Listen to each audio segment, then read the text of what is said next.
Hello et bienvenue dans ce nouvel épisode de podcast. Je m'appelle Megan et je suis consultante en Human Design.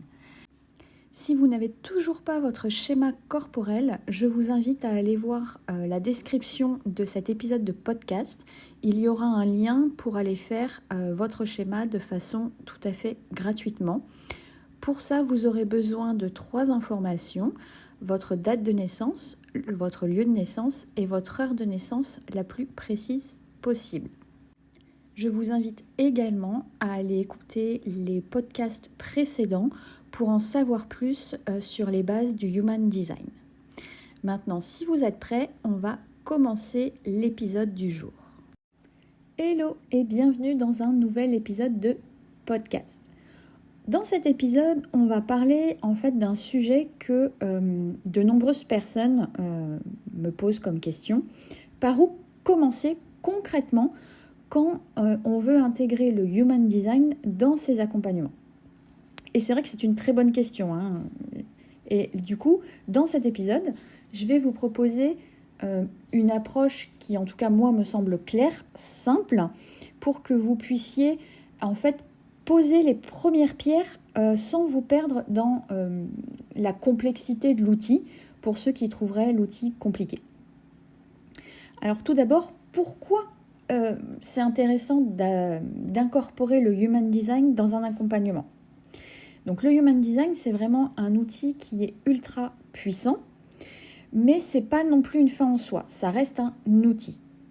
Et ce que je vous invite à retenir, eh bien, c'est qu'il ne s'agit pas d'ajouter une couche de technique supplémentaire à votre activité, mais plutôt d'avoir comme une nouvelle grille de lecture qui peut vous aider à rendre vos accompagnements plus fins, plus ajustés, plus respectueux surtout du rythme et de la façon d'être de la personne qui se trouve en face de vous. Et du coup, c'est là que tout change. Quand on comprend que notre client, par exemple, il a un centre de la gorge qui est non défini, on ne va pas l'accompagner de la même façon que quelqu'un qui a besoin de s'exprimer, mais plutôt comme quelqu'un qui a besoin d'un espace sécurisant pour que sa voix puisse émerger de façon naturelle.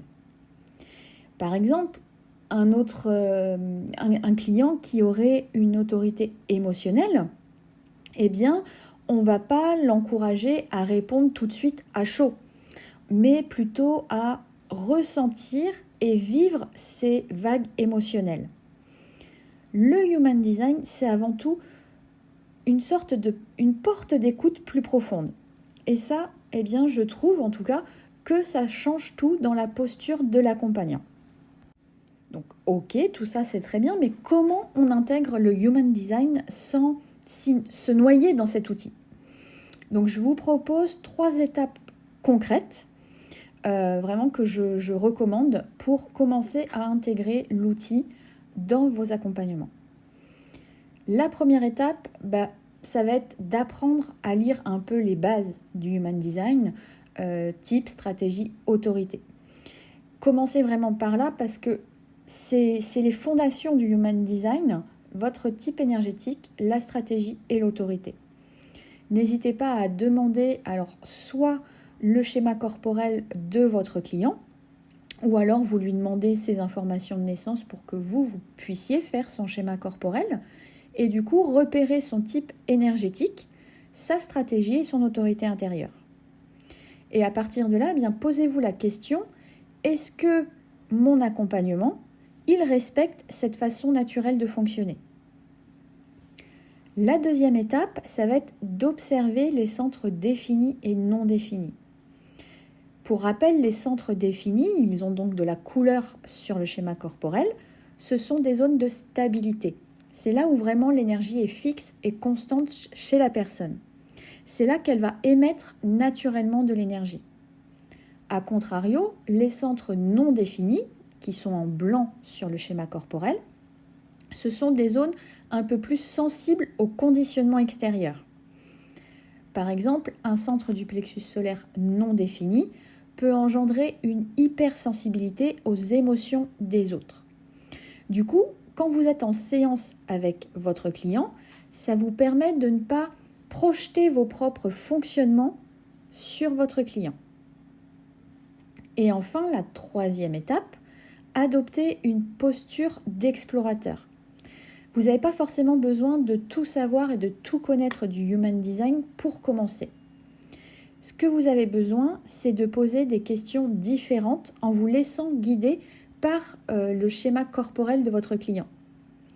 Par exemple, vous pouvez très bien lui poser des questions comme « Tu te sens comment quand tu prends une décision rapidement ? Qu'est-ce que tu remarques quand tu suis ton énergie naturelle au lieu de forcer ?» Vous allez ouvrir des espaces de prise de conscience et ça, c'est déjà quelque chose d'énorme à apporter dans vos accompagnements. Et moi, souvent, j'ai remarqué que ce n'est pas la quantité d'informations que l'on donne à notre client sur son Human Design qui fait quelque chose, mais plutôt, en fait, moins vous en faites et plus vous allez toucher juste.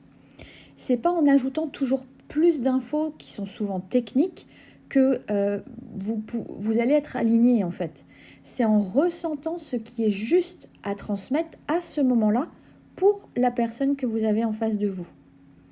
Le Human Design, il n'a pas besoin que tout soit expliqué.